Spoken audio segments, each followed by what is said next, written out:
बगैर किसी वेपन के थे। इसको जाके जब एग्जीक्यूट करने के लिए वो मजीद नफरी वहां गई तो एग्जीक्यूट करना तो दरकिनार, शदीद तरीन हमले किए गए और रेंजर्स की गाड़ियों को भी नुकसान पहुंचाया गया। इस सारी सूरत हाल को आपके कैमरों ने भी महफूज किया। लाजमी बात है, कानून के मुताबिक जो पुलिस रूल्स में है और CRPC में है, पुलिस ने वापसी आंसू गैस भी फेंकी और वाटर कैनन का भी इस्तेमाल किया। जहाँ पे बंदों ने ज़्यादा रजिस्ट किया उधर गिरफ्तारियाँ भी की गई। ये सिलसिला जारी रहा। CCPO साहब, DIG ऑपरेशन साहब जो यहाँ पे बैठे हुए हैं, इनके ऊपर खुद के ऊपर पेट्रोल बम का हमला हुआ। उनके ऊपर फिजिकली हमारी APC के ऊपर मारा गया, जिसमें हमारे SP साहब बैठे थे। हमारी एक इंतहाई डिसेंट और ईमानदार पुलिस ऑफिसर हैं SP हमारा शराजी, खातून होने के बावजूद उनके ऊपर बाकायदा पथराव किया गया, उनको ज़ख्मी किया गया। बाहर से आए हुए कुछ DPO साहबान, जिसमें से DPO जाहिद मरवत साहब हैं, उनके ऊपर भी पथराव किया गया, उनको भी ज़ख्मी किया गया। यहाँ तक कि जो लेडी ASP साहबान वहाँ ड्यूटी पे थी, उनके ऊपर भी हमला किया गया। इस तमाम चीज़ के बावजूद किसी एक मकाम पे भी पुलिस ने कोई ऐसा काम नहीं किया कि किसी का जानी नुकसान हो। और अगर आप ज़ख्मियों की तादाद देखेंगे तो वो पुलिस की 60 से ज़्यादा है। इसके अलावा 32 वो हैं जिनको 1122 में उसी वक्त इमदाद दे के फारिग कर दिया गया। और दूसरी तरफ से जो ज़ख्मी हैं उनकी तादाद उस तरह तादाद ज़्यादा नहीं है, लेकिन जो हुए वो भी उन्हीं की हरकतों की वजह से हुए जो उन्होंने इनिशिएट किए। इसमें अफसोसनाक बात यह है कि एक ऐसा इलाका बन गया है, वहाँ पे या बनाए जाने की कोशिश हो रही है जो कि नो गो एरिया है। हमने एक और पाकिस्तान के मेजर सिटी में देखा कि जब कोई नो गो एरिया बना दिया जाता है तो उसको बड़ी मुश्किल से फिर क्लियर करना पड़ता है, उसकी एक कॉस्ट देनी पड़ती है। हमारी दरख्वास्त है कि हाई कोर्ट में जो अभी ऑर्डर्स आए हैं उसमें साफ साफ हाई कोर्ट ने कहा है, मुझे तलब किया हाई कोर्ट ने, जो ही ये रिट हुई और साथ ही PSL के टाइम आ गया। जब PSL का टाइम आता है तो हमारे पास एक डिसीजन लेने की बात थी कि चूंकि माल रोड बिल्कुल साथ है, टीमें माल रोड पे ठहरी हुई थी और उनको हमने सेफली कैरी करना था। We did not want any bad thing to happen to those teams और टू द रूट। और हम नहीं चाहते थे कोई ऐसा गलत काम हो जिसकी वजह से पाकिस्तान का एक इंतहाई सक्सेसफुल ब्रांड जो दुनिया का दूसरा बड़ा क्रिकेट फ्रेंचाइज है उसको कोई नुकसान हो। जबकि दूसरी जानिब से हमें नजर आ रहा था कि इसकी कोई परवाह शायद न की जाए। इस वजह से हमने अपने पेशकदमी को रोका। चूंकि हाई कोर्ट में रिट हो चुकी थी, मुझे बुलाया to happen to those teams और टू द रूट। और हम नहीं चाहते थे कोई ऐसा गलत काम हो जिसकी वजह से पाकिस्तान का एक इंतहाई सक्सेसफुल ब्रांड जो दुनिया का दूसरा बड़ा क्रिकेट फ्रेंचाइज है उसको कोई नुकसान हो। जबकि दूसरी जानिब से हमें नजर आ रहा था कि इसकी कोई परवाह शायद न की जाए। इस वजह से हमने अपने पेशकदमी को रोका। चूंकि हाई कोर्ट में रिट हो चुकी थी, मुझे बुलाया जा चुका था, मैं हाई कोर्ट में पेश हुआ। हम शुक्रगुजार हैं हाई कोर्ट के जज साहबान के, और हमने वहाँ पे हमें हुक्म मिला कि आपने कानून के मुताबिक चलना है। और जब हमारे साथ जो रिट कुनंदा थे उनको भी ये कहा गया और उनको आज दूसरी पेशी थी तो उनको ये बताया गया कि इसको एग्जीक्यूट कराना पुलिस की जिम्मेदारी है और पुलिस को भी कहा गया कि कानून के मुताबिक चलें। जो वाक़यात हुए उसकी FIR दर्ज कर ली गई हैं मुख्तलिफ दफात में और उनके मुताबिक कार्रवाई की जाएगी। That's about it from my side जी। बहुत सारी तस्वीर हैं जो मेरे PRO आपके साथ शेयर करेंगे। बहुत सारी तस्वीर आपसे हमारे पास आई हैं, तो इस मामले में मीडिया इज वेल इन्फॉर्म कि ये सारा कुछ क्या हुआ है। I will open the house for question जी। अगर मेरी रिक्वेस्ट होगी कि हम एक एक करके, पिछली में भी मैंने रिक्वेस्ट की थी कि एक एक करके सवाल पूछें और इंशाल्लाह ताला सबके जवाब दिए जाएंगे। जी फराज साहब। सवाल किया है, एक तो मिस्टर इन्फॉर्मेशन जो है वो भी माने है कि ये नो गो एरिया बन चुका है, आपने भी कहा कि ये नो गो एरिया बनाने की कोशिश हो रही है। सुन लें, अगर नो गो एरिया वो बन चुका है तो इसको किस तरह वापस से इसकी हालत में लिया जाएगा। नंबर 2, मैं एक एक सवाल का जवाब दूं, दूसरा भी आपसे पूछूंगा, एक सवाल का जवाब एक दफा, दूसरा भी पूछूंगा। हाई कोर्ट ने यह अहकाम दिए हैं कि पंजाब पुलिस, आपको उन्होंने यह कहा है कि आप उनके साथ बैठ के बाकायदा इस पर मीटिंग करें और उसमें उन्होंने कुछ नाम दिए, शाह महमूद, यास्मीन राशि, ये वो, क्या आप उनके साथ बैठेंगे? और अगर बैठेंगे तो आपकी क्या शरायत होंगी? क्या वो जो मुलजम जिन्होंने ये हमले किया, पहले आप ये कहेंगे कि आप उनको हवाले करें, क्या वो कहेंगे आप? जी पहली बात यह है कि हाई कोर्ट में क्या हुआ और क्या वो नो गो एरिया है। जहाँ पे कोई कानून की हुक्मरानी ना हो किसी मुल्क में, किसी इलाके में, तो वो उसको ऐसा लफ्ज़ इस्तेमाल किया जाता है। नो गो एरिया बनाने का मतलब ये है, बनाने की कोशिश का मतलब ये है कि वहाँ पुलिस सर्च ना कर सके या ना जा सके। अल्हम्दुलिल्लाह जो पाकिस्तान में नो गो एरियाज थे वो ख़त्म हो चुके हैं। कोई 1 इंच ऐसा नहीं है इस मुल्क में जहाँ पे कोई ऐसा नो गो एरिया हो जो हम पहले सुनते रहे थे खैबर पख्तूनख्वा या किसी और जगह पे। अब हमने हाई कोर्ट के हम शुक्रगुजार हैं, हमारी कल हाई कोर्ट में यही इस्तदा होगी और आज भी होगी कि ये एग्जीक्यूट करने के लिए हमें हुक्म दिया जाए, हमें वहाँ सर्च करने की इजाज़त दी जाए, और एट द सेम टाइम हमारी ये रिक्वेस्ट होगी हाई कोर्ट को कि वो उनको डायरेक्शन दें कि यहाँ हमें पुलिस तौर पे, कानूनी तौर पे न सिर्फ वो वारंट एग्जीक्यूट करने की इजाज़त दी जाए बल्कि हमारी उसमें मदद की जाए। अब जो दूसरा जी हाई कोर्ट में, जी मैं सवाल का जवाब देने दीजिए। दूसरा सवाल ये था कि क्या हाई कोर्ट के हुक्म के ऊपर किसी से बातचीत होगी। हाई कोर्ट ने वाज़ेह तौर पे फवाद साहब वहाँ खुद तशरीफ लाए थे, कहा कि ये मुज़ाकरात आप कीजिए। पहले इसका मुद्दाम 5 बजे था, 6 बजे I have to be in the civil secretariat, chief secretary साहब के ऑफिस में, जो भी उनकी तरफ से टीम में लोग आएंगे उनके साथ बातचीत होगी। जी आगे। डॉक्टर साहब, आपने जो बात फरमाई उससे ये जाहिर होता है कि पंजाब पुलिस जो है वो पूरे पाकिस्तान में खुद सबसे बहादुर, सबसे दिलेर और क्राइम के खिलाफ कार्रवाई करने वाली फोर्स समझा जाता था। लेकिन जो आपने मजलूमियत की दास्तान सुनाई है उससे तो लगता है कि आपको ये कार्रवाई करनी ही नहीं चाहिए थी। जी जी मेरे क्योंकि हाथ बांध के खड़ा रहता है तो फिर लॉ एंड ऑर्डर क्या है? जी मैं मुझे उसका जवाब देने दीजिए, अगर इसको ऑफ कर दें सबको आवाज़ आ जाएगी। शुक्रिया। पुलिस जो है उसको एक प्रोटोकॉल्स हैं। हम किसी ऐसे इलाके में किसी ऐसे लोगों के मुकाबले में नहीं गए जिस तरह आपने कहा सबसे बहादुर समझा जाता है। तो अल्हम्दुलिल्लाह हमने 500 से ज़्यादा इंटेलिजेंस बेस्ड ऑपरेशंस किए हैं इन दिनों में, और एट द सेम टाइम हमने यहाँ पे 81 टाइम्स हम पे गोली चली है, और उसमें हमने 42 दफ़ा उनको मुजरिमों को अंजाम तक पहुँचाया है, और हमारे भी 18 बंदे जख्मी हुए। तो ये बहादुर पुलिस फोर्स ही कर सकती है।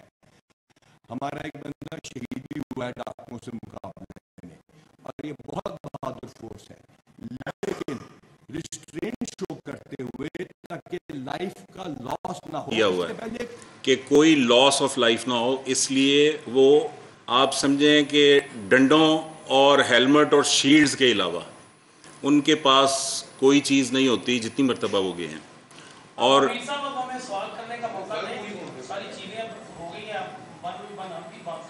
डॉक्टर साहब आप जवाब दें। तो ये एक सेकंड, बाबर साहब का सवाल का जवाब दे दूं, बाबर साहब का, फिर यूनुस भाट साहब आपसे। जी जी बाबर जी। कहा गया कि जी जो उनकी क़यादत है वो आपके साथ बैठे, वो तो मुल्जिम है कि आप उनके साथ बैठेंगे, उनको गिरफ्तार करेंगे, और प्लस आपको FIR 4 हुई है लाहौर में, क्या उसकी गिरफ्तारी के लिए भी पुलिस इसी तरह जाएगी? जहाँ तक ताल्लुक है हाई कोर्ट के हुक्म का, उसकी 100% तामील होगी। चीफ सेक्रेटरी साहब के ऑफिस में वो आएंगे, उनके साथ बैठा जाएगा। जो FIR है उसके सिलसिले में गिरफ्तारियां ऑलरेडी शुरू हो चुकी हैं। ये पॉइंट हाई कोर्ट में उठा था और हाई कोर्ट से पूछा गया कि इनको पुलिस को रोका जाए। हाई कोर्ट ने इसका बड़ा क्लियर जवाब दिया कि कानून अपना रास्ता बनाएगा और पुलिस कानून के मुताबिक कार्रवाई करेगी। यूनुस भाट साहब। जी डॉक्टर साहब, पुलिस ने जब ऐसा आप समझें कि डंडों और हेलमेट और शील्ड्स के अलावा उनके पास कोई चीज़ नहीं होती जितनी मरतबा हो गए हैं। और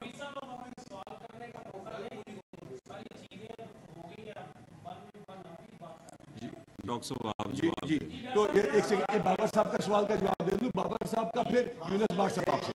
जी जी बाबर जी। कहा गया कि जी जो क़यादत है वो आपके साथ बैठे, वो तो मुल्जिम है कि आप उनके साथ बैठेंगे, उनको गिरफ्तार करेंगे, और प्लस आपको FIR 4 हुई है लाहौर में, क्या उसकी गिरफ्तारी के लिए भी पुलिस इसी तरह जाएगी? जहाँ तक ताल्लुक है हाई कोर्ट के हुक्म का, उसकी 100% तामील होगी। चीफ सेक्रेटरी साहब के ऑफिस में वो आएंगे, उनके साथ बैठा जाएगा। जो FIR है उसके सिलसिले में गिरफ्तारियां ऑलरेडी शुरू हो चुकी हैं। ये पॉइंट हाई कोर्ट में उठा था और हाई कोर्ट से पूछा गया कि इनको पुलिस को रोका जाए। हाई कोर्ट ने इसका बड़ा क्लियर जवाब दिया कि कानून अपना रास्ता बनाएगा और पुलिस कानून के मुताबिक।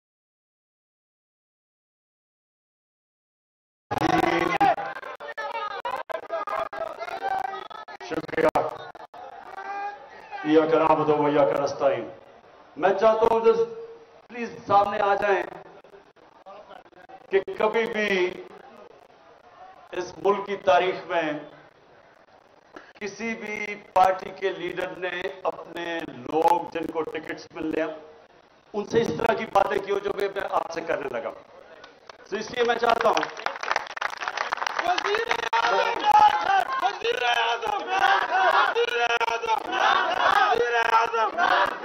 और इसलिए शुक्रिया। मेरा मकसद आज आपको बुलाना बड़ा खास मकसद है। जरा मेहरबानी करके तब खामोशी से सुनना आपकी मेरी बात, खामोशी से, आराम से, तहम्मुल से, खामोशी से, क्योंकि हमारा मुल्क अपनी तारीख के उस मरहले पे खड़ा कि ये दोनों तरफ जा सकता है। ये वो जो पाकिस्तान की ख्वाब है जिसके लिए इतने लोगों ने कुर्बानियां दी, ये उस ख्वाब की तरफ भी जा सकता है और ये तबाही की तरफ भी जा सकता है।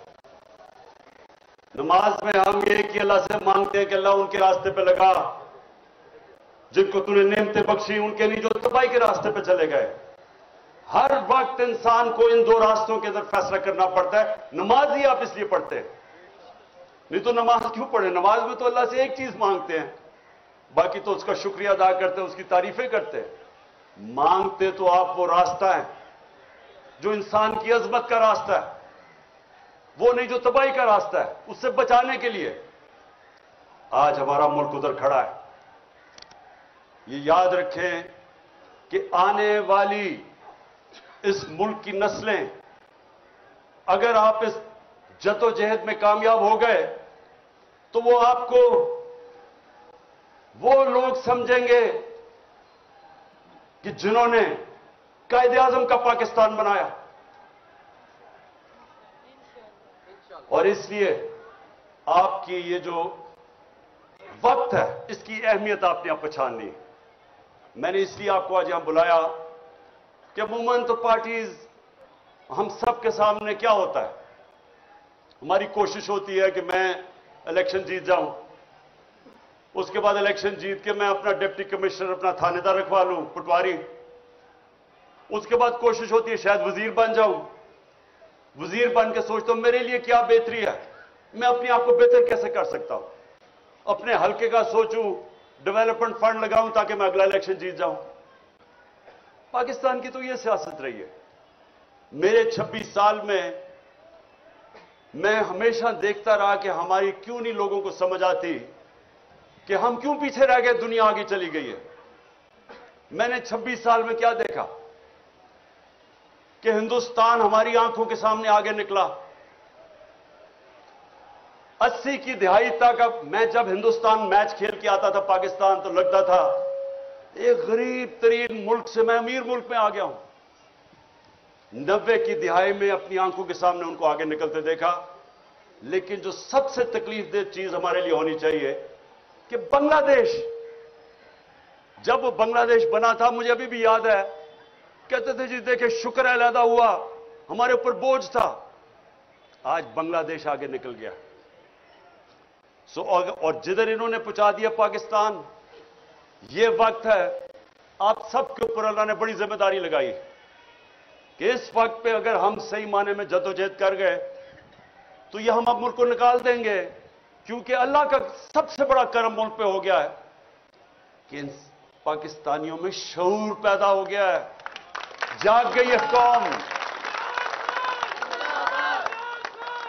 मैं पहले जो मैं मैं अभी जो बात करने लगा हूं, सबसे पहले मैं ये जो यहां घर में पिछले 40 घंटे जो मैं देखा है इस घर के ऊपर जिस तरह का हमला किया गया है, तो मैं कई दफा सोच रहा था कि देखें इतनी ज्यादा फौज बुला ली यहां, यानी हजारों लोग पहुंच गए, फौजी, पुलिस वाले, रेंजर पहुंच गए, और ये मेरे घर पे ऐसा हमला हुआ कि मैं समझा मैं कोई दुनिया का सबसे बड़ा दहशतगर्द बैठा हुआ हूं।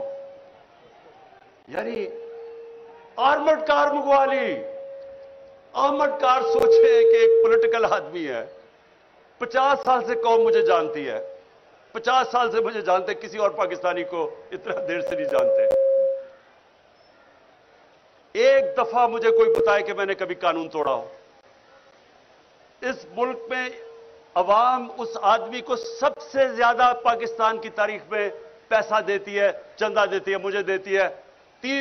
तीसरा अस्पताल वहां, सबसे बड़े खैराती इदारे हैं इस मुल्क की तारीख में। एक यूनिवर्सिटी नमल, दूसरी अभी अल कादर, सब खैराती गरीबों के लिए। और जो सबसे बड़ी पॉलिटिकल पार्टी का हेड हो, उसको फौज पकड़ने आ जाती है लोगों की, ये पुलिस की और रेंजर्स की। जुर्म क्या आता था कि पहले सब समझ जाएं कि प्रोपेगेंडा हो रहा है और असल क्या है। जुर्म यह था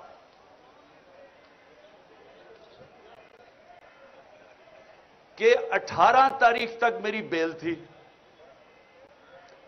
14 तारीख को पुलिस पहुंच जाती है। मुझे तो पता था कि 18 को मैं अदालत में जाना है, 14 को पुलिस पहले पहुंच जाती है।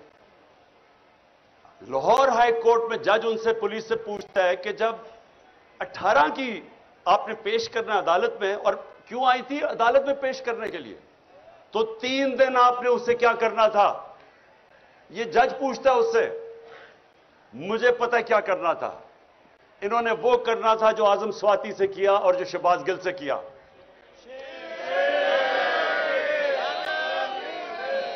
और जो बदतरीन इस मुल्क की तारीख का, जो मेरी जिंदगी में मैंने ऐसा वाकया नहीं देखा, जो इन्होंने उस दरवेश, उस मलंग जिले शाह से जो इन्होंने किया। यानी मैं तो सोचता हूं इन लोगों को खौफ खुदा नहीं है कि एक ऐसा आदमी जो जिसने कभी जिंदगी में स्वाय प्यार के उसकी जिंदगी में था ही कुछ नहीं, उसके ऊपर जो तशद्दुद किया गया। सिर्फ आप पोस्टमार्टम रिपोर्ट देख लें उसकी, कि उस आदमी से, उस बेचारे दरवेश से इन्होंने किया क्या। बस बस बस पोस्टमार्टम रिपोर्ट देखें कि उसका सर फाड़ दिया, उसका स्कल तोड़ दिया, उसका जिगर इन्होंने क्या मारा उसको कि वो सारा अंदर से इंटरनल ब्लीडिंग, उसकी स्प्लीन फट गई, उसके प्राइवेट पार्ट्स के ऊपर तशद्दुद किया, उसकी कमर पे मारा। यानी कौन से लोग ये कर सकते हैं इंसानों पे। और फिर ये बेगैरत आईजी को शर्म नहीं आई और अपने साथ बिठा के झूठ बोलता है कि जी एक्सीडेंट में मर गया हो। पहले मेरे ऊपर 302 लगाते, कत्ल का मुकदमा, 3 दिन के बाद कहता एक्सीडेंट हो गया। लोगों को भेड़ बकरियां समझते हैं, ये इंसान नहीं समझते लोगों को। ये हैवान बैठे हुए हैं, ये वो लोग हैं ना इनमें इंसानियत है, ना ईमानदारी है, ना काबिलियत है, और डरे हुए हैं एक चीज से कि कहीं इलेक्शंस ना हो जाए, कहीं इमरान खान इक़्तिदार में ना आ जाए। बस उसकी वजह से अब सुने जरा, जब वो यहां पहुंच गए और मुझे पता चला इतनी फोर्स लेके, क्योंकि हम तो समझ रहे थे 18 को मेरी बेल है, तक प्रोटेक्टिव बेल है। उसके बाद लाहौर हाई कोर्ट के प्रेसिडेंट को मैंने बिठा के अश्योरिटी बॉन्ड दिया, उसने जाके अपनी अश्योरिटी दी कि अदालत में ये प्रेजेंट हो जाएगा। जब ये हो गया तो कानून तो वाज़ेह है कि एक दफा श्योरिटी बॉन्ड मिल जाए तो आपको अरेस्ट कर नहीं सकते। पहले वो डीआईजी ना मिले उसको, तब हमें पता चल गया कि इनकी नीयत खराब थी। ये कोई कानून लेकिन इंप्लीमेंट करने नहीं आए थे, ये मुझे जेल में डालने आए थे। और जेल में क्यों ये पूरी कोशिश हो रही है डालने की? क्योंकि लंदन प्लान का ये हिस्सा है। उन नवाज शरीफ को श्योरिटी दी हुई है कि इमरान खान को जेल में डालेंगे, ये उसका हिस्सा है, इसमें कानून का कोई हिस्सा नहीं है। और 5 और केस कर दिए हैं, 85 केस हो गए मेरे। ये पहली मेरी सेंचुरी होगी केसेस की, और मैंने बड़े सेंचुरीज की हुई है। अब सुने, सुने जरा, जरूरी एक बस। अच्छा अब सुने जरा गौर से सुने मेरी बात, क्योंकि मैंने आपको फिर से खास वजह से बुलाया। मैंने कभी इस मुल्क का कानून नहीं तोड़ा। मैं आज राइटिंग में देता हूं, 85 केसेस हैं, एक केस में भी ये कोई भी मेरा गैर कानूनी चीज साबित करेंगे, इनको आगे जाने की जरूरत नहीं, मैं ही छोड़ दूंगा पॉलिटिक्स। बस एक मिनट सुने सुने सुने। अब मेरी बात सुने गौर से। देखिए, इनका तो हमें नियत समझ आ गई है। नियत यह है कि किसी तरह इमरान खान को जेल में डालो, एक दफा वो जेल में चला बलूचिस्तान ले जाओ, और एक के बाद दूसरा केस पे उसको वहीं रखो, और उसके बाद इमरान खान को जेल में डाल के इलेक्शन करवा दो, ताकि अगर इमरान खान नहीं होगा तो इनका ख्याल है कि ये इलेक्शन किसी ना किसी तरह इन चोरों को जता देंगे। ये इनका प्लान है। हमारा प्लान क्या है? हमारा प्लान ये है कि सब इलेक्शन की आप जितने भी आए हैं, मैं अब आपके जो टिकट हैं, एक एक का टिकट मैंने खुद अपनी तरफ से, पहले हमारे टिकट में और लोगों के ऊपर छोड़ देता था टिकट देना, लेकिन मुझे पता है 2018 के टिकट बड़े गलत बांटे गए हैं, और मुझे पता है कि उसमें बदनीयती भी थी और पैसा भी चला था कई जगह पे। इसलिए इस बार ये टिकट मैं खुद दे रहा हूं। मेरी कोशिश होगी, जिधर जिधर मुझे शक है मैं आपके इंटरव्यूज करूंगा, खुद करूंगा, और मेरी ये कोशिश है, ना मेरा कोई फेवरेट है, ना मेरा कोई रिश्तेदार, ना मेरा कोई दोस्त, मैं अपनी पूरी कोशिश करूंगा कि जो मैं समझता हूं कि मेरिट है वो मैं उसके मुताबिक टिकट दूंगा। मेरा 10 साल में क्रिकेट कैप्टन रहा, गलतियां हुई होंगी, लेकिन आज तक 10 साल में कोई नहीं कह सका कि इसने मेरिट के अलावा टीम सिलेक्शन की है। मैं आपकी पूरी कोशिश करूंगा कि मेरिट पे करूंगा, लेकिन मैंने आपको आज एक खास बात के लिए बुलाया। देखें,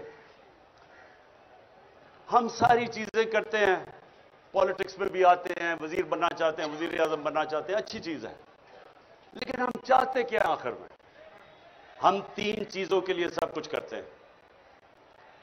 या हम पैसा बनाना चाहते हैं, हम अपनी जिंदगी बेहतर करना चाहते हैं, अपना रिस्क में इजाफा करना चाहते हैं, ये सबसे बड़ी वजह है। दूसरी, इज्जत मिलती है, डीसी सलाम करता है, पुलिस वाले आगे पीछे, वो बहुत बड़ी है कि हमारी इज्जत में इजाफा होता है जब हम एमएनए बन जाते हैं, वजीर बन जाते हैं, ये दूसरी वजह है। और तीसरी वजह यह है कि मुझे प्रोटेक्शन मिल जाती है।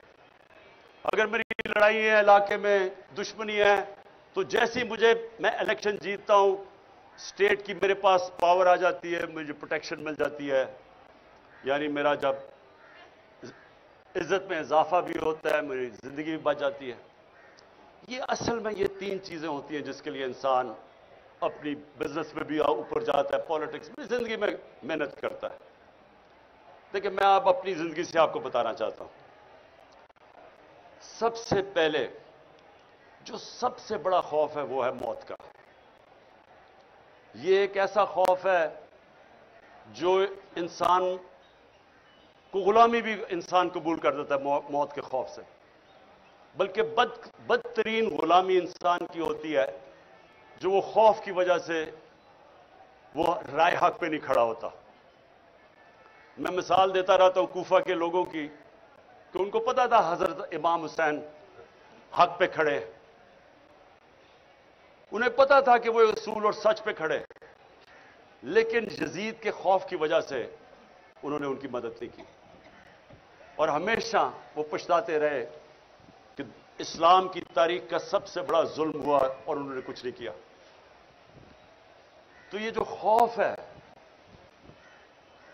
जब मैं मदीना की रियासत की मिसाल देता हूं तो अपने बच्चों को जरूर बताएं कि दुनिया की तारीख का सबसे बड़ा इनकलाब आया था, और ये तारीख का हिस्सा है। 625 में जंग बदर, 313, 11 साल के बाद ये हिस्ट्री का हिस्सा है, वर्ल्ड हिस्ट्री का। 625 जंगे बदर, 636 में रोमन एम्पायर घुटने टेकता है यारमुक पे, और 627 में दूसरी सुपर पावर पर्शियन एम्पायर कुत्सिया में घुटने टेकता है। ये ह्यूमन हिस्ट्री में 11 साल में किधर 313 और किधर 2 सुपर पावर्स गिर जाती हैं। ये क्या हुआ था? सबसे बड़ी चीज, इंसानों के खौफ खत्म कर दिए थे। दुनिया के सबसे अजीम लीडर नबी सल्लल्लाहु अलैहि वसल्लम ने जब कहा था कि अल्लाह के हाथ में है, कुरान की कई आयतें, जब उम्मत घबराई हुई थी, जंगे खंदक पे बहुत बड़ी फोर्स आ गई उनके खिलाफ, कन्फेडरेशन थी, तो कुरान की आयत आई कि कितना उनके ऊपर प्रेशर था कि अब कैसे हम बचेंगे। उधर आयत आई कि क्या अगर तुम भाग जाओगे तो क्या तुम जिंदा रह जाओगे? क्या अगर अल्लाह ना चाहे तुम जिंदा रह सकते हो, और अगर वो ना चाहे तो तुम्हारी कोई जान ले सकता है? खौफ दूर कर दिए। वो दुनिया की इमामत की उन्होंने, जो सारी दुनिया में फैल गए।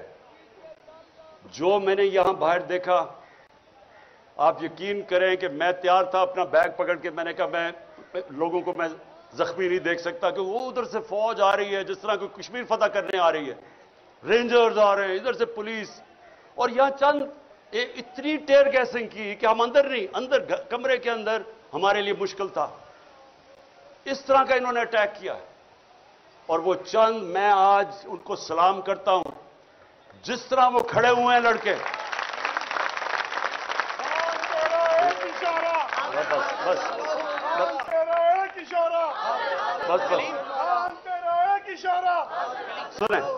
सुने और क्यों वो खड़े हुए? मैं जब यहां से तैयार था, मैंने कहा मैं अब जाता हूं, पुलिस को पकड़ाता हूं। वो सारे ने दीवार बन के खड़े हो गए कि नहीं आपने नहीं जाना, ये आपको तशद्दुद करेंगे, मार देंगे, जहर दे देंगे जेल में। वो खड़े हो गए सारे। और जो वो लड़े हैं, मैं आपको बताऊं, इतनी पुलिस बंदूकें चला रहे हैं। वो बेचारी समाबिया, वो देख रहे हैं औरत आ रही है, निशाना लेके उसके ऊपर वो कारतूस चलाता है। यानी ये किधर होता है ऐसे? वो कौन से हम जुल्म कर रहे थे, क्या कर रहे थे? पॉलिटिकल लोग हैं, पाकिस्तानी हैं। आप देखिए, या तो वो लग रहा था फलस्तीन है, और या लग रहा था मकबूजा कश्मीर है।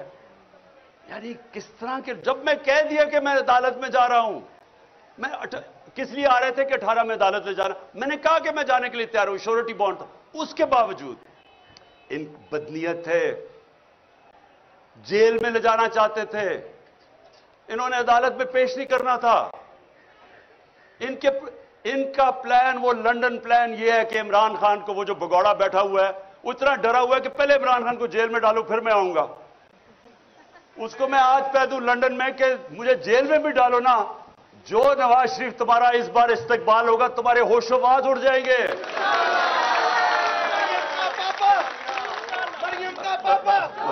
अच्छा, अब जो वो नौजवानों ने जी, तो जो वो नौजवानों ने जिस तरह खड़े हुए, और मैं कोई सोया नहीं, सुबह के 12 बजे 1 बजे, ख्वातीन भी 12-1 बजे तक सारी रात जागे रहे। थोड़े से लोग थे कई दफा, क्योंकि उन्हें इतनी टेयर गैसें कि लोग बेचारे बर्दाश्त नहीं कर सकते थे। उसके बावजूद जिस तरह, जिस जज्बे और जुनून से खड़े हुए हैं, मैं आज उनको सिर्फ इसलिए सलाम करता हूं कि ये जो याद रखें, कोई चीज जज्बे और जुनून और ईमान का मुकाबला नहीं कर सकता। चाहे आप सबसे 5000 पुलिस जमा करके ले आए और रेंजर्स कर लें, और रेंजर्स, यानी रेंजर्स का क्या काम है कि पॉलिटिकल लोगों के ऊपर वो पहुंच जाए, वो हमें इस तरह करे जिस तरह कि हमको दुश्मन है। ये कौम अपनी फौज से क्यों प्यार करती थी? इसलिए करती है कि वो समझते हैं कि ये हमें दफा करेंगे। तो क्या हम कोई दुश्मन है मुल्क के?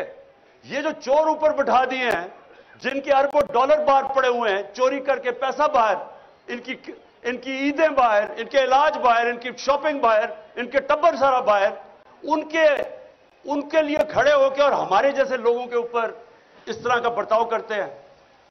ये तो अपने मुल्क में नफरतें फैला रहे हैं। अपनी सबसे बड़ी पार्टी को अपने इदारे के खिलाफ खड़ा कर रहे हैं। ये तो कोई दुश्मन दुआ करेगा कि पाकिस्तान में यह हो जाए। यही इस पाकिस्तान में हुआ था। क्या हुआ था कि सबसे बड़ी जमात के खिलाफ हमने फौज खड़ी कर दी। तो क्या सबक नहीं मिला कि मुल्क टूट गया था? और अगर आज सबसे बड़ी पार्टी जो वाहिद फेडरल पार्टी रह गई है, एक फेडरल पार्टी है जो मुल्क को इकट्ठा रख सकती है, अगर पहले उसके लीडर को कत्ल करने की कोशिश की, उसके बाद यह ड्रामा हो रहा है सारे मुल्क के सामने कि जैसे हम कोई दहशतगर्द है, और ये ऊपर वाले चुन चुन के वो पुलिस वाले लेके आए हैं जो जुराइम पेशा है। इनके ऊपर हमने इलेक्शन कमीशन को कहा था कि 25 मई को इन्होंने हमारे ऊपर तशद्दुद किया, इनको ना लेके आए, उन्हीं को ला के ऊपर बैठा दिया।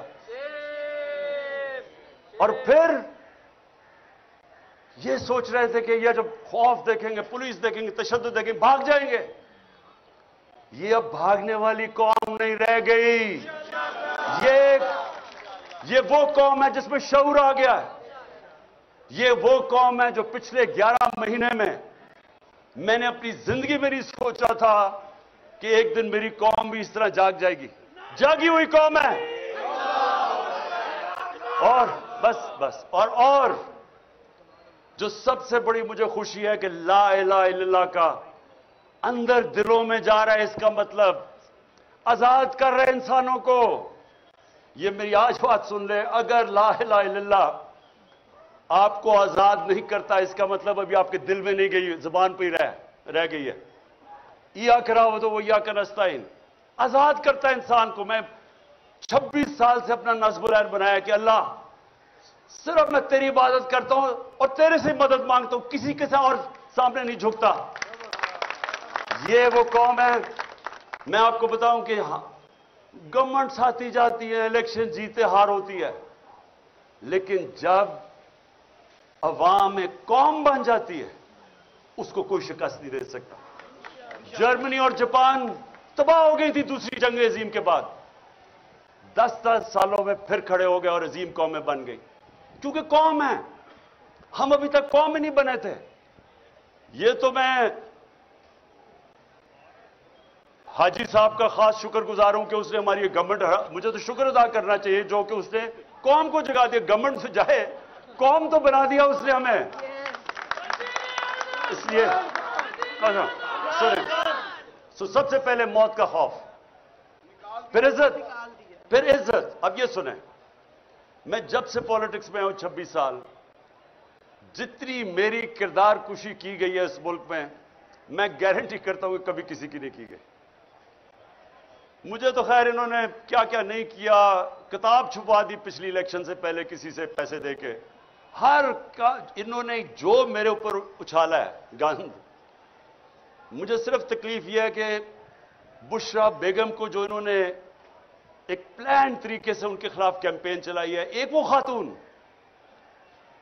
मैं अपनी जिंदगी में अगर किसी इंसान को समझाऊं कि वो मेरे से बहुत आगे है ईमान में, वो बुशरा बेगम है।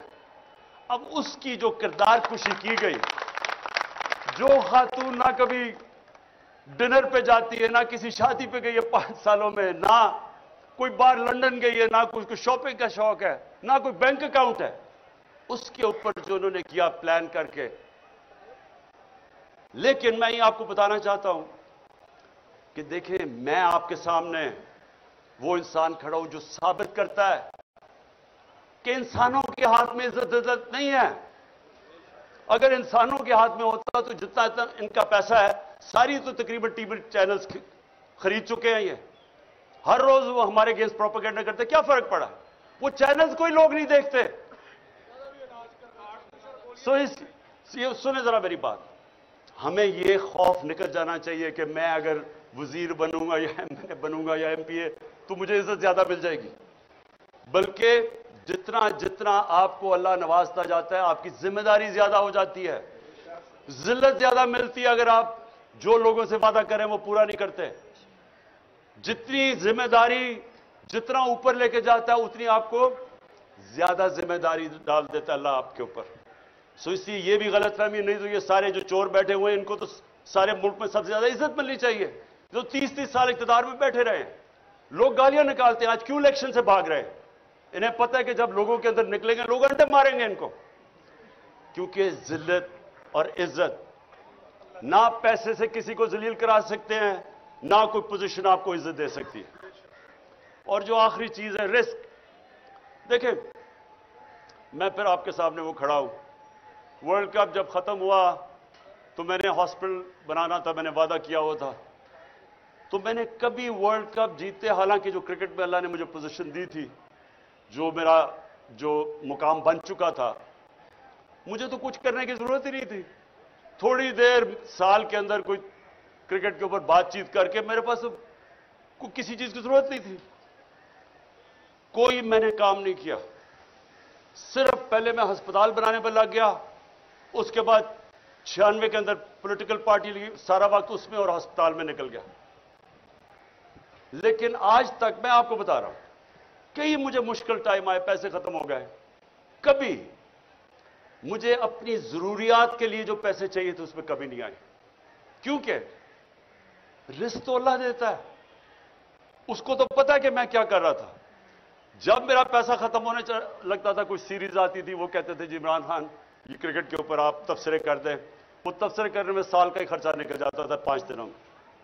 या फिर कोई प्रॉब्लम, मेरा घर बना रहा था, फिर पैसे खत्म हो गए, फिर एकदम आया जी वो हिंदुस्तान से मैच है, उन्होंने कहा जी इतने हफ्ते के लिए आए, मैंने कहा मैं नहीं जा सकता, मेरे बच्चे आ रहे हैं। उन्होंने कहा अच्छा 5 दिन दे दें। 5 दिनों में मेरे 2 साल के पैसे निकल गए, खर्चे निकल गए। ये देखें, ये ऐसे नहीं होता, ऊपर वाला करता है रिस्क। कभी भी मैं आपको ये कहता हूं कि सबसे बड़ा ये मौत के खौफ के बाद ये ट्रैप है कि मैं अब ये जो कर रहे थे हमारे साथ, जिस तरह की उन्होंने अब बंदूक चला रहा है, औरत वो बेचारी समाबिया के ऊपर एक निशाना लेके बंदूक चला रहा है, वो कौन से खतरे में ऐसी खातून चली आ रही है? क्या इन लोगों को खौफ खुदा नहीं है? क्या इनको नहीं पता कि तुम कोई भी ऑर्डर गलत फॉलो करो, इलीगल ऑर्डर, तुम जिम्मेदार हो। कोई आपको चीज इजाजत नहीं देती कि आप कानून तोड़ें। नहती खातून के ऊपर बंदूकें चला रहा है, या वो 25 मई में जो इन्होंने किया, या लोगों के घरों में 3-3 बजे घुस के औरतों के सामने इन्होंने लोगों को हरासा किया। क्या ये कानून इजाजत देता है? नहीं देता। और इसलिए इन्होंने क्या किया, इन्होंने सिर्फ अपनी नौकरियों के लिए वो ऑर्डर फॉलो किए जो इलीगल थे। एक जिंदा कौम में कभी ये ऑर्डर फॉलो ना किए जाते। मैं बरतानिया का आपको बता दूं, मेरा वहां बड़ा टाइम गुजरा, कभी किसी ने, पुलिस ने कभी ऐसा काम नहीं, उन्होंने कहना था ये कानून इजाजत नहीं देता, उन्होंने नहीं करना था। ये जो गलत काम करवाते हैं, ऊपर से गंदे किस्म के जराइम पेशा लोगों को आईजी और सीसीपीओ के ऊपर बैठा के, ये किसी भी मुल्क जिधर हकीकी आजादी हो, जिधर कानून आपके बुनियादी हुकूक, फंडामेंटल राइट्स को हिफाजत करे, कभी नहीं होता। और ये होता है जब आप अपनी जमीर को कॉम्प्रोमाइज करते हैं रिस्क के लिए। हमेशा मुझे मौके मिले, एक दफा उन्होंने मुझे कहा कि जी आप साउथ अफ्रीका आ जाए क्रिकेट खेलने के लिए, हम बड़े पैसे देंगे तुम्हें। बहुत पैसे देते थे तब मैं जब मैं क्रिकेट खेल रहा था, क्योंकि साउथ अफ्रीका बैन था, उसके ऊपर बैन लगा हुआ था। तो वो जो प्लेयर वहां जाता था, बड़े प्लेयर्स अट्रैक्ट करते थे, बड़े पैसे ऑफर करते थे। हमेशा ये आपके रास्ते में 2 रास्ते आएंगे जब आपके जमीर का सौदे के लिए आपको कोई पैसे ऑफर हो। मुझे जो मैं पहला टेस्ट लाहौर में कैप्टन कर रहा था, मुझे हिंदुस्तान से आया जी तुम एक टॉस हमें बता दो, यानी कि उनके साथ मिलके टॉस का फैसला बता दो, हम तुम्हें इतने पैसे दे देंगे। बड़े पैसे थे उन दिनों में। तो ये आपके लिए हमेशा आपका अल्लाह जमीर टेस्ट करेगा। और इंशाअल्लाह आप में से जो पावर में आएंगे, जिनको मौका मिले एमपीज, वजीर बनेंगे, मेरी एक आज बात याद रख लेना, इज्जत आपके हाथ में होगी। जो दयानतदारी से अवाम की खिदमत करेगा, जो आप वादा करके एमपीए बनता है, कोई वादा करके एमपीए नहीं बनता कि जी मैं फिक्र ना करें मैं जाके बड़ा लूटूंगा पैसा या करप्शन में पैसा बनाऊंगा। वो सारे कहते हैं मैं अवाम की खिदमत करूंगा। तो जो वो नहीं करेगा, आप जो मर्जी कमा लें, आपको इज्जत नहीं मिलनी। तो मैं ये चाहता हूं कि आप जरा थोड़ा सा अपनी विजन बड़ी कर लें। आपकी विजन होनी चाहिए, जब अल्लाह आपको मौका देगा कि हमें अल्लाह ने पाकिस्तान के उस वक्त हमें लेके आया यहां कि हमने आज अपनी जात का नहीं सोचना, मुल्क का सोचना, अपनी मैं से बाहर निकलाना है। बड़ा इंसान कभी भी आज तक वो नहीं बना जिससे जिंदगी खुदगर्जी और अपनी जात के लिए गुजारी है। दुनिया की तारीख किसी अमीर आदमी को याद नहीं करती। कितने हिंदू यहां अरबोपति हिंदू थे, लेकिन लोग गंगाराम को याद करते हैं। जो इंसानियत का आज आप चले जाएं, ऊपर से लेकर नीचे तक चले जाएं, उर्स के ऊपर अल्लाह के सूफी जिन्होंने इंसानियत की खिदमत की थी, आज भी चले जाएं, लाखों लोग आए हुए होते हैं। 1000 साल से पहले वो दुनिया से पर्दा कर चुके होते हैं। क्यों? क्योंकि इज्जत अल्लाह इसलिए देता है, इन्होंने इंसानियत की खिदमत की। जब आप सियासत इंसानियत की खिदमत करने पे चलते हैं, राय हक की पॉलिटिक्स करते हैं, तो ये इबादत में शामिल हो जाती है। सारे बड़े बड़े जो भी अल्लाह का पैगंबर आया वो सारे सियासतदान थे, सब लीडर्स थे। तो क्योंकि लेकिन वो इंसानियत के लिए आते थे, अल्लाह उनको सारी दुनिया की तारीख जब तक रहेगी इज्जत देता है। जब मेरे नबी सल्लल्लाहु अलैहि वसल्लम ने आखिरी खुतबा अराफात पे जब उन्होंने ख़त्म किया, तो उन्होंने 1 लाख लोग थे, उनसे पूछा कि अल्लाह के सामने गवाही दो कि मैंने अपने दयानतदारी से अल्लाह का पैगाम दिया तुम्हें। तो वो पहले रो से फिर वो रिपीट करते थे, फिर 10 रो के बाद जाता था, फिर ऐसे। तो जैसे जैसे वो पैगाम जाता रहा, तो एक पूरी सारे लाखों का मजमा में आवाज उठी कि हाँ नबी, आपने दयानतदारी से अल्लाह का पैगाम दिया। और फिर वो लोगों ने रोना शुरू कर दिया। क्यों रोना शुरू किया? क्योंकि लोगों को पता था कि अब इन्होंने अपनी मिशन पूरी कर ली है, ये इक़्तिदार के लिए नहीं आए थे, अब ये हमारे साथ ज्यादा देर रहेंगे नहीं। ये ही आपकी मिशन है। देखें, आपने अगर इज्जत कमानी है तो जो आप पॉलिटिक्स करें अपनी जात से बाहर निकलाएं। आपने अगर इसको इबादत में शामिल करना है, अपनी आखिरत बेहतर करनी है, जात से बाहर निकलाएं। नेल्सन मंडेला 27 साल उसने जेल में गुजारे, 27 साल।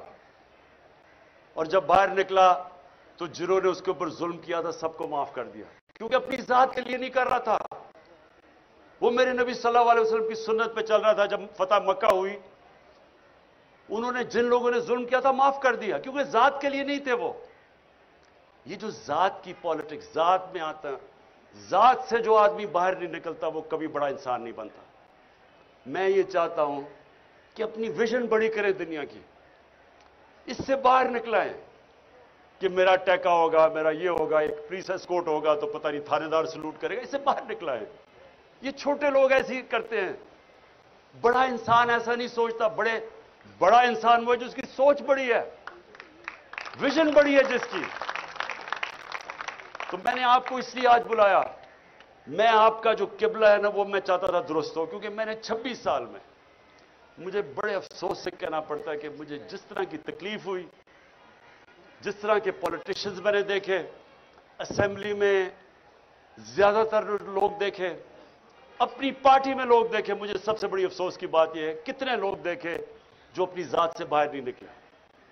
हमारी मीटिंग होती थी, अब ये बजट के ऊपर वोट कर रही है, लोगों को इकट्ठा कर रहा है, हमारी कोalition गवर्नमेंट थी। सबसे जी अच्छा जी मेरा ये स्कीम कर दो, जी मेरा हल्का ये कर दो। वो कोई फिक्र नहीं है कि मुल्क के ऊपर क्राइसिस है, मेरे हल्के में ये कर दो तो वो कर दो। और मैं सोचता था कि तुम्हें पता भी है कि हम किस हिसाब से उनमें कोरोना का क्राइसिस आया हुआ था सारी दुनिया में। वो कोई फिक्र नहीं है दुनिया में, कर मेरे हल्के में बस ये कर दो। और मैं उनको समझाता था कि आपकी विजन पाकिस्तान की होनी चाहिए। पाकिस्तान चलेगा तो आपका हल्का ठीक होगा, मेरा हल्का ठीक हो जाए, पाकिस्तान जाए पहाड़ में। तो मैं आप सारों को अपने 26 साल के तजर्बे से ये बताना चाहता हूं कि खुदा के वास्ते बड़े इंसान बने, बड़ी सोच लेके आए। टिकट जो मैं आपको गारंटी करता हूं, मैं अपनी दयानतदारी से टिकट दूंगा, मैं आपको पूरी कोशिश करूंगा। मैं सिर्फ आपसे एक चाहता हूं कि जिनको टिकट्स ना मिले, खुदा का वास्ता है खड़े ना हो जाएं। इस वक्त नाजुक मोड़ में पाकिस्तान की तारीख में अपनी पार्टी को ना हरा दें, नुकसान मुल्क का ना कर दें। यह मैं आपको गारंटी देता हूं कि पार्टी आप में से किसी को नहीं भूलेगी। मैं आपको इंटरव्यू भी करूंगा, कोशिश करूंगा सबको देखूं, फिर से कोशिश करूंगा अपनी ईमानदारी से। लेकिन पार्टी जो भी होगा फैसला, आपने पार्टी का हिस्सा रहना है और समझना है कि आप ये जिहाद लड़ रहे हैं। ये समझना है आपने कि ये अपनी जात के लिए नहीं आप कर रहे हैं। इस वक्त जिधर पाकिस्तान खड़ा है, अगर हम इस वक्त सही माने में जदोजहद कर गए, हम इस मुल्क की तकदीर बदल देंगे और अपने बच्चों की, अपने आने वाली नस्लों के लिए हम बेहतर पाकिस्तान बना देंगे। बहुत बहुत शुक्रिया।